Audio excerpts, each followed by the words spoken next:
yakında yılın başında hem de alim alim hem de şu Beycan Üniversitesi'de, Millet Üniversitesi'de bir liseya sözde okudum. Köygenliğin hem de şu liseya takılandıkken nurgun kişilerin besmünazırsın bozuldu. Nurgun kişiler bununla yaxşı baharlarının bərdə tənqidi pozisiyada oldu.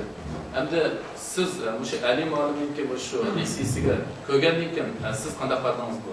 Ben asli dastlabki diqqatim bilan ko'rmagan. Lekin mana nurg'adan tilxon ketdi. Bu yerga ko'rib boqdi. Fikr qilgan, birnim deganda kuchurgan avatib, mana bu ishni avatib, deganda yomon chiqib ketdi. Oxiri shuna bu hodisani ko'rdim-da. Shunga hem de ko'rgandan keyin men şu birni qilib ko'ryapman men bizni. Hem de meniki baharım ko'z qarshim nima desa, to'g'ri bizniki kuchur sohasidagi, unidar sohasidagi bir hodisa. Endi bu ishning xarakteri nima desa, bu ishning xarakteri bizning Uyg'urlar bu ishning xarakteriga nihoyat yuqori baholanib beryapti-da, masalan. Mahmud Qashqariy desa, bizning buyuk olimimiz, dahshat olim, akademik, dunyoda biz endi shu o'qigan mezgillarda dahshat yuqori baholanib beryapti Mahmud Qashqariy. Keyin shuningdek bizniki Yevropa, Germaniyada tilshunoslik o'qib kelgan bolalar bunda dedi. Ey, sen Mahmud Qashqariyni undan maqtab ema. Mahmud Qashqariy degan bir shu bir lug'at yozgan odam bo'ldi. Demek biz ba'zi narsalarni aşağı adadni oshirib o'tish pesqikimiz bizga o'xshash o'tir kichik millatlarda mavjud pesqik yo'q. Masalan, agar inglizcha unda bir leksiya olsa, qahramonchilik chatimi yo'q. Bu nima desa bu 70-yillarda Amerikada o'tirib chiqqan masalan, Dali Karniklar bir mezgil so'zlab 70-yillarda. Ommabop psixologiyadan foydalanib, kishilarni o'z taqdirini o'zgartirishga undaydigan muvaffaqiyatshunoslik ilmi yoki muvaffaqiyatshunoslik ilmining bir o'zgargan shakli yoki irodashunoslik ilmi. Endi biz faqat Uyg'urlarga tunji qatam endi shunday bir ommabop psixologiyadan irodashunoslik yoki muvaffaqiyatshunoslik ilmidan so'zlangan bir not. Ammo hali elimizdagi psixologiyani o'rganib, shu sohadan izlanib, shunday bir yaxshi boshlashni qilganligining o'zi intayin cho'ng bir yaxshi ish bizning jamiyatda nayt yaxshi bir boshlanish. Buni endi bu leksiyaniki shunday hodisani o'tirib chiqish nayt yaxshi. Buningdagi bu shu xil leksiyalarning ko'payishini umid qilaman. Ammo endi buning nisbatan meniki nisbatan ko'z qarashim bor. Qanday desa, xo'sh, bu muvaffaqiyatshunoslik ilmi. Bu muvaffaqiyatshunoslik ilmi degan buning 70% qismini egallaydi ekan. Men o'zimning shu bir qatim ko'rib o'tgan chog'da ikkinchi qismini ko'rgan vaqtimda shuning ichida bir necha ideyalarni o'tirib qo'yibdi-da. Shu so'zlar yutib bir necha narsani dedi bu ikkinchi qismda. Degan chog'da bu shu gaplar mening faqat qalamda o'tmaydi. Qalamda o'tmaydi emas, nima desa, bu gaplarni deyish usul to'g'ri emas. Bu gapni desa, jamiyatga, bizning yoshlarga nisbatan ta'siri yaxshi bo'lmaydi. Masalan, qaysi gaplar? Masalan, birinchisi nima dedi desa, men bir o'quvchim meni siz Einsteinga o'xshaysizga deganda, menga bir Einsteinga deb qo'y. Einstein esa Alimanga o'xshaysanki deb qo'ydi. Meni unda o'xshatma, unda dinsiz nasaraga dedi. Bu gap endi bu nima gap taqildi desa, bu Einstein degan kim? Einstein degan Einstein degan nemislar. Einstein degan hozirgacha insoniyat 3000 yillik tarixda e'tirof qilgan tabiiy fan sohasida e'tirof qilgan bu aqliy iqtidorni mumkin emas tushungili bo'lmaydigan bir shaxs. Masalan, uni shu nisbiylik nazariyasida, nisbiylik nazariyasida o'tirib qolgan nazariyasi nima desa, masalan, yer shariniki masalan tortish kuchi maydonida quyosh nurining sulush hodisasi bo'ldi degan nazariyani u o'yida o'tirib qo'ygan, hisoblab chiqqan. Bu matematikada bir kitob. Uni keyin Angliyalik bir isbotlash orqali dunyoga mashhur bo'ldi. Einstein bir umr insoniyatning tinchligi uchun to'p qo'shgan shaxs bo'ldi. Einsteinning tinchlik nazariyalariga maxsus bir kitob bor. İnsaniyat tinchligi uchun qo'shgan to'p. Hamda 3000 yil jarayonida demak xo'sh, agar Einstein inkor qilsa bo'ldi, men qo'shilgan tamamen.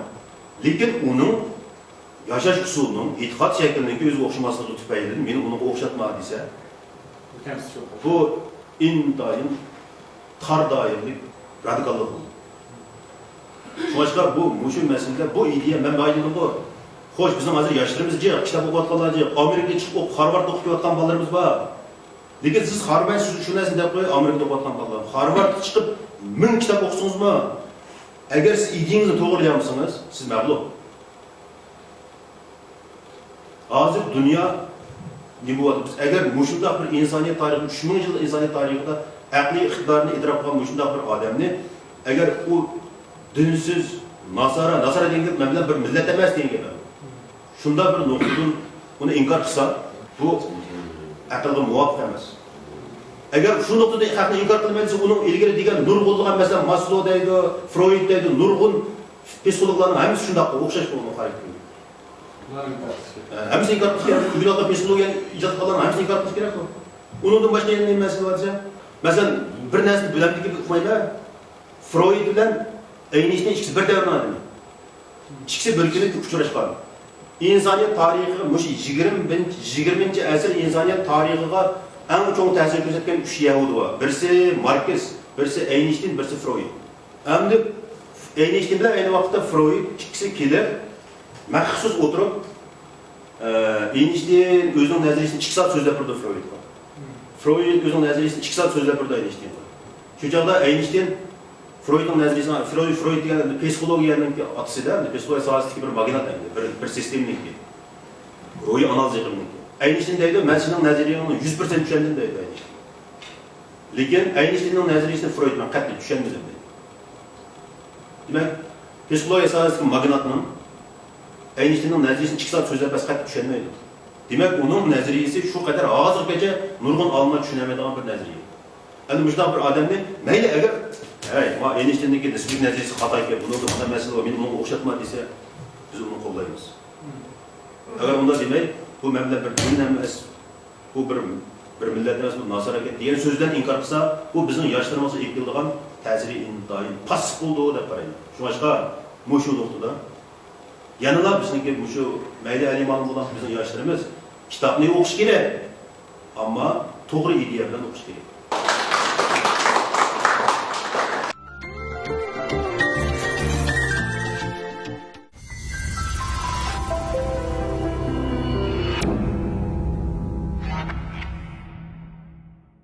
Bundan başqa mesela açıyor meseleni nurg'un tadqiq etgan, nurg'un mulohaza qilgan meselasi bor.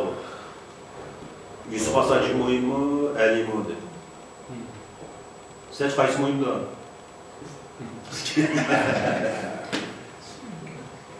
Ikkalasi moyin emasmi ya? Ikkalasini nimcha tanlab ishlaysiz? Endi Alimaning bir universitetda leksiya so'zlab o'tdi-da. Universitet leksiyasi so'zlab o'tdi. Bu selishtirma deydi. Qat'iy logikalik asos yo'q selishtirma degan bo'ldi. Chunki dunyoda masalan men uchun men o'zimning mo'yinliq tarafim bor. Bu Akbarning o'zining mo'yinliq tarafi bor. Nima? Turkologiya tadqiqotida Xutatqul Belikninki o mo'yinliq darajasi undaq ali ma'lumdan mingdan eshiydi. Shuna deyish bo'ladimi? Siz dunyoda tinish yo'q, Brandov deydigan nurg'un turkologlar bor. Shularni qishirib berib, alimalik mo'yinmi, yo'qmi, turkiy mo'yinmi? Kim o ali degan? Biz ma'lum tadqiq qilamiz-mi turk tilini?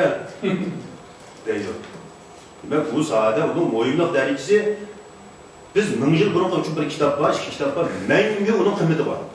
Shuna deyish bo'ladimi? Ishqilib, mayli Germaniya dunyoning hamma yerda turkologiya tadqiqot bilan shug'ullanayotgan adamga samon deydi. Ular uchun uning qiymati cheksiz, mangu. Alim olimlarga faqat shu yerdagi o'quvchilar uchun faqat o'zining doirasida mo'yinliq darajasi bor. Bu shu nima o'xshaydi desa, kichik bolalarni so'ragan, 5 yoshdan to'g'an bolalarni so'ragan bir gap bor. Opang yaxshimi, dadang yaxshimi degandek. Aytadigan. Siz 10 yoshli bolani so'ray olamsiz aytadi? 10 yoshli bolani so'rsangiz bo'lmaydi, shundaymi? 10 yoshli bolani so'rsangda qolsa nima deyman deydi-da. Chunki uning ichkilisindagi mo'yinliq tarafi bor-da. Nima?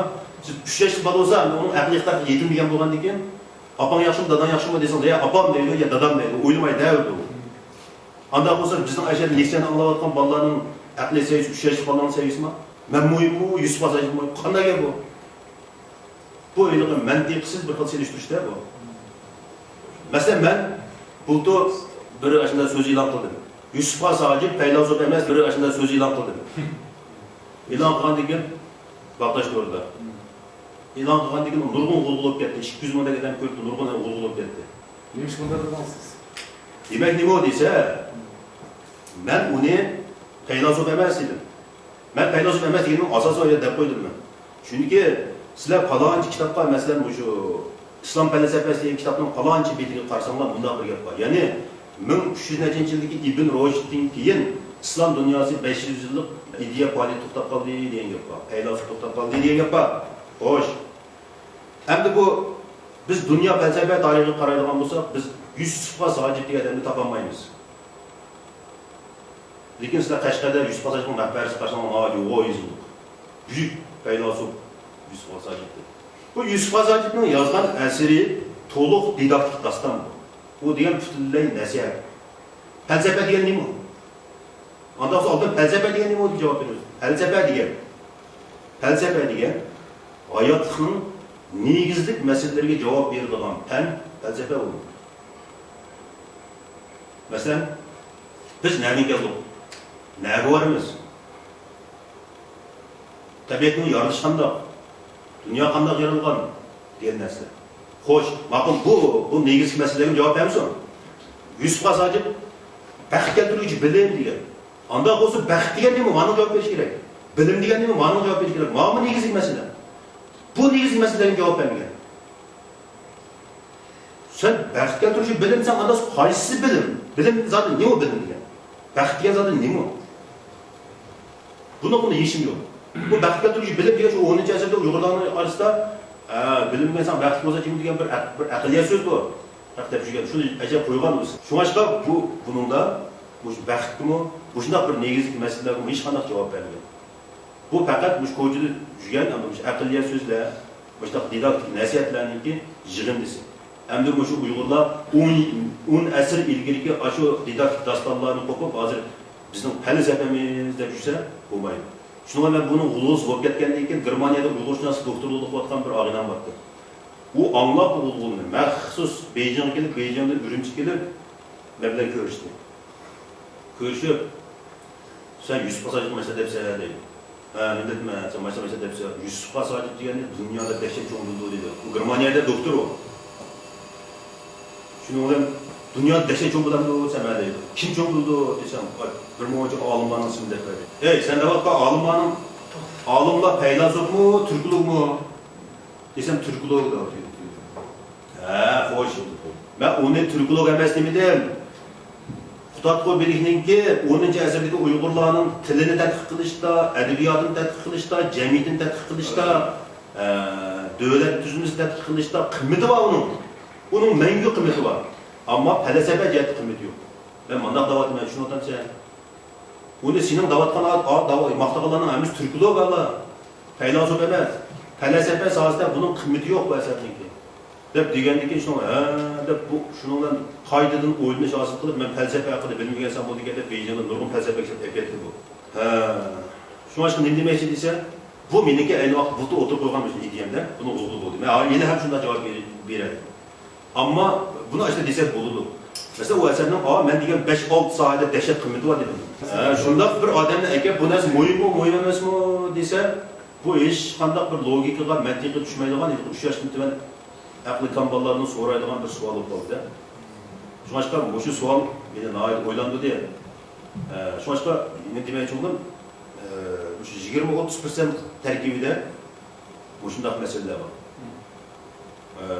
Bu nima berib topiladi desa, bu ideya berib topiladi. Ideyasini ozod qilish kerak. Alinimiz. Nihoyat yaxshi nurg'un kitob o'qibdi, nurg'un o'rganibdi. Men boya aytgandek, siz Harvardga berib, yetib bilib 1000 kitap o'qisingizmi? Agar siz ideyangizni ozod qilmasangiz, siz bugun dunyo tashabbus qilayotgan, madaniyatda gayralashayotgan yer shari odam bo'lishga tirishmasangiz, chatoqlik bo'ldi. Shuning uchun buni yoshlarga ta'siri yaxshi bo'lmaydi.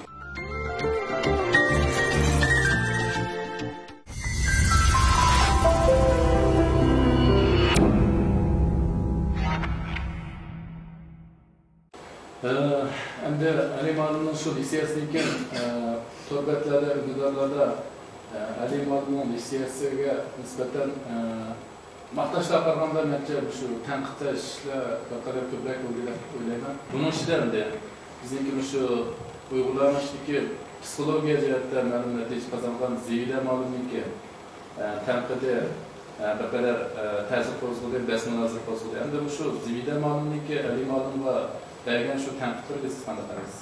Biraz gap qilsam, bu Zividanın tanqidlari to'g'riliq pek chiq o'ylish ketmadi. Men aslida asarni anglagandan keyin meni o'zimning fikr shakllanib bo'ldi. Zividanninki tanqidlar to'g'ri, Zivida masalan kasbiy nuqtadan ba'zi adollig'ini tushuntirishi, unda bo'lgan adollig'y ishni to'g'ri emas, unda degan gaplarni qildi. Shunga mayli qanday bo'lishini qatnazar, Zividanning bu tanqidlari mu endi yanıla Alininki so'zlagan chog'da mukammallashishda yaxshi rol o'ynaydi. Mesela bizdeki 10 yılın aldığı meniki, ben 10 yılın aldığım nurgun Ali Mektep'ten notu sözlügen. Benim 10 yılın aldığı sözlügen notuğumda hazır okşumaydı. Ben hazır bir diyen gapning ki logikalık mənisi aldı, artısı onunki təsir dairesi diyenlerini o'ylash sözdeyim. Hem de Ali malımın pişip yanı kelgüsde notu sözlügemde aşağıda yaxşı sözlüşke təsir faydası var. O tanqiddan deyman. Qısqası ben eylem, bayı aytqandek Ali malımı, Zivida malımı ve barlıq şu tanqid qatnaşqıçılarımı abi yapmadı, oğlucunun çaq-çaq oyunu buluşunu unuttum. Oylar bir onlar biz naq meydanda ya baldırak öl, yazda ölme, kışta ölme, yazda öl deyse aşın kötürüp atsa, çaq-çaq kötürüp atsa. Yani biz bu bir adetki, kesmeyecekti bir tanqidlerge kötüremeyi aşınımda beni anlar depti, benim anlar depti, ben de yapılmasam olmaydı deydiğen boşunda ruhlardan kirişip gittik, düşmanlaşıp boşunda kısa bu birisi bu intayın naçar boğan tanqid hadisini keltirib chiqardi. Dushmanlik hadisini keltirib chiqardi. Lekin nurg'un uyg'urlar bir gap bor. O'tganga bir narsa qarsam, bir uchur gapdi uylarida. Zo'rdun sabr manda degandi. Zo'rdun sabrdan bir so'rab. Zo'rdun sabr Nobel mukofotini olgan uyg'urlar chiqqanda dediki, uni chiqarmaymiz. Bu endi dehshat bir oddiy bir lafzi gapda bu. Bu nindenge dünyada onda gap baqıram. Bir milletning ichida ishki raqobat qancha kuchli bo'lsa, u millat shuncha kuchli bo'ladi degan gap bor. Sen o'shaga qo'shilamsizlar? Qo'shilmamsizlar? Amerikadagi ishki raqobat dahshat. Shuni deyish qo'shilmamsizlar? Masalan, savdo raqobati, kasbiy raqobat, vahshiy. Shuni Amerika intan kuchli. Bu demek Zo'rdun sabr eğer işte gapni qilgan bo'lsa, men anlatmoqchiman endi. Zo'rdun sabr işte gapni qilgan bo'lsa, şu demek Zo'rdun sabrning idisi inday to'xtab qolgan ko'chilik odamlarning idisi o'xshashda, biz anda qilmaymiz. Oy biz millat anda, biz millat mandaq degan gaplar meni dekishcha tishimga tegdi. O inday normal desa. Ha, Umar, seni yeliq chaqdi. O'zi ketibdi. Anda olibdi, manda olibdi, gap chiqibdi-ku. Tilni aytdim. Aytgan gapni qilamsa, sen birazcık dep edensen şunu diysen. Birden dedim deydi. Bu normal dese. Şunu ama o Clinton'un ki cinsi seçilik çıkmış bütün Amerika'da oturup şunu diyişini ha. O normal dese o. Şunu diymen neymiş bu da? Şu diyen tanqid, şu diyen şu raqobat. Bizi chiqarmaymiz. Emsi Zo'rdun sabr Nobel mukofoti asılan deganda. Biz chiqarmaymiz. Zo'rdun sabrning Nobel mukofoti erishgan yana 200 yil bor. Bu Zo'rdun sabrning Nobel mukofoti asarlaridan farqi intayin cho'ng odam. Bu odamning asarida yaqin zamondagi realistik adabiyotniki eng tipik ideyasi bor. Tipiklashtirish ideyasi. Buningda biz Nobel mukofoti talab qilgan yilqi odamiylik, yilqi san'at kichkinlik bu intayin kal. Şuna mesela Zo'rdun sabrni bir narsa tanqid qilsa, işte ochiq keldi uniki. Bizni erishtirmaydi, meni erishtirmaydi bo'ladi. Shuna shu ideya intayin xato. Biz cho'qim ishga qismimizda dahshatli raqobat, dahshatli tanqid o'yi bo'lish kerak.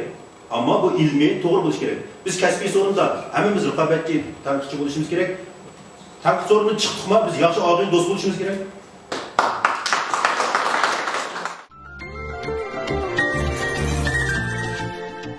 Mesela Ali Mahmut Doğulu sözleyimi o desem ben bir 5-6 adamı sonra baktım mesela sözleydi almasam. Sözüm olmadı mı? Sen sözden olmadı. İşte o sen sözleydi kan bulsam bu diye kandık hakla mandatla bitti. Yani Mo'sha hozir nurg'un o'sha ziyolilar, foto'rolog nurg'un ziyolilar hech qanday gap qilmaydi-da.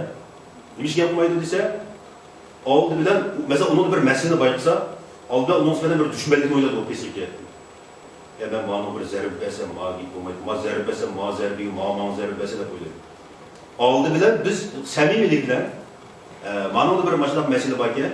Bu masalaga nisbatan men ko'z qarshimda o'tirib qo'ysam, jamiyatning nurg'un yoshlarning nurg'un masalan to'nishiga cho'qim foydasi bo'ldi degan mas'uliyat bilan, samimiylik bilan o'tirib qo'ysa bo'ldi, qatnashsa bo'ldi nurg'un ziyolilar. Men qatnashmayman. So'ngda bizga nurg'un mana degan gapni dema, qatnashma degan gapning sababi shu. Oldidan bizning bir tanqid kirishdan burun bizning odamlarimizda psixik jihatdan qarshi tarafni dushmanga aylandi bo'ldi. U dushman uni gumron qilish maqsadi bor, yo'qotish maqsadi bor. Ben hozir dedim mesela, Ali Malım'ın hadisi bizdeki en yaxshi bir başlanış. Biz buna ait qo'shqo'llab qabul qilishimiz kerak. Bu bir hadise hatta. Bizning psixologiya, ammiba psixologiya sohasidagi muvaffaqiyat ilmidagi en yaxshi bir hadise. Buni ammo lekin saqlagan negizlik ideyalardagi masala biz jamiyatimizga yaxshi ta'sir qilmay qolsa, shuncha buni yoshlarimiz qayta o'yinib chiqish kerak deb o'ylayman.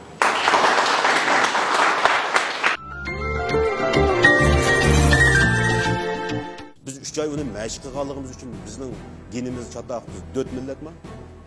Undan olsa biz ular shu tavishni chiqara olganligi uchun u yovvoyi millatlar geni intayin isil dunyodagi eng aqlli millat deyish bo'lamda. 1000 yil jarayonida Qashqarlik, Xotanlik, musulmon, kofir deb ayrilgan. Uyg'ur degan gapni biz unutib ketgan tarixda. Undan olsa Yahudlar tarixga uchirgan qismatlar qanchalik? Uyg'urlar qanday qismatlar uchirdi, Yahudlar qanday qismatlar uchirdi? Mushunda o'qigan odamning ideyasi 10-chi asrning ideyasidan qolsa, bu ichinishli bir hadisimi o'qanda. Agar biz tilni maqsad qilib olsak, bu maqsad orqali o'zimiz qaloq ideyalarni so'rab yursak, bu joqda biz yana as xotinning paytimizda so'rib yuribmiz.